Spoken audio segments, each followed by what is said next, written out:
Hello नाज़रीन, आप देख रहे हैं ड्रामा सीरियल दाव। अगर आपको हमारी ये वीडियो अच्छी लगे इसको लाइक करें और हमारे चैनल पाकिस्तान ड्रामा को सब्सक्राइब करें। आलियान जब आसिम के घर आता है और उसकी माँ से कहती है कि तुम हमारे घर क्यों आए और आने का क्या मकसद है। लेकिन आलियान आसिम की माँ से कहता है कि मैं तुम्हें अपने साथ लेकर जाने के लिए आया हूँ। लेकिन आसिम की माँ से कहती है कि तुम मुझे अपने साथ लेकर क्यों जाओगे। लेकिन आलियान उसे बताता है कि मुझे इस बारे में अभी पता चला है कि जो साद है वो इसी शहर में है और उसके बारे में तुम बिल्कुल सच कुछ जानती हो। लेकिन आसिम की माँ उसे कहती है कि मैं उस बारे में कुछ नहीं जानती और मुझे तो ये भी नहीं पता कि वो लोग कहाँ पे रहते हैं और अभी इस वक्त कहाँ पे हैं। लेकिन जो आसिम की माँ होती है वो आलियान से कहती है कि अगर तुम मेरे घर से ना निकले तो ऐसा ना हो कि फिर मुझे पुलिस को बुलाना पड़े और वो तुम्हें धक्के मार के मेरे घर से निकालेंगे। लेकिन आलियान उनसे कहता है कि तुम जिसको मर्जी बुला लो लेकिन मैं तुम्हें अपने साथ ही लेकर जाऊँगा और मुझे पता है कि सात लोग कहाँ पर रहते हैं और मैंने खुद उसको इस शहर में देखा है। लेकिन आसिम की माँ कहती है कि मुझे इससे क्या ताल्लुक, फिर मैं क्यों तुम्हारे साथ जाऊँ।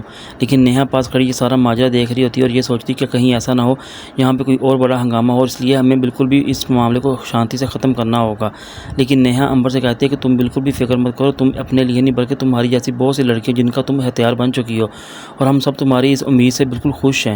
लेकिन ये जो लड़की होती है वो एहसन से कहती है कि मुझे लगता है कि तुमने ये बिल्कुल अच्छा फैसला किया। लेकिन एहसन उसे कहता है इस बार तुमने एक अच्छा मुर्गा अपने जाल में फंसाया। लेकिन ये लड़की उसे कहती है कि उसके पासपोर्ट पर हमें बिल्कुल भी शक नहीं पड़ेगा, ना ही कोई हम पर शक करके हमें पकड़ेगा, इसलिए हमें जो भी काम करना होगा बिल्कुल एहतियात से करना होगा। लेकिन जब वो साथ नीचे पड़ा होता है और उसके सर में काफ़ी ज़्यादा चोट लगी होती है, ये लड़की उसे काफ़ी ज़्यादा उठाने की कोशिश तो करती है लेकिन वो बिल्कुल नहीं उठ पाता। जो आलियान होता है वो अपने दोस्त नासिर से कहता है कि उसकी ज़िंदगी मेरे लिए मौत है और मेरा ज़िंदगी का मकसद सिर्फ उसकी मौत है। अगर वो ज़िंदा बच गया तो मैं अपने आप को कभी माफ़ नहीं करूँगा। लेकिन आलियान का दोस्त उसे कहता है कि तुम पागल तो नहीं हो चुके, मुझे ये बताओ कि क्या तुम कभी भी उसको माफ़ नहीं करोगे। लेकिन आलियान उसे कहता है कि मैं कभी नहीं उसको माफ़ करूँगा। लेकिन उसे पूछता है कि मुझे बताओ क्या उसके बचने के कोई चांस है या नहीं।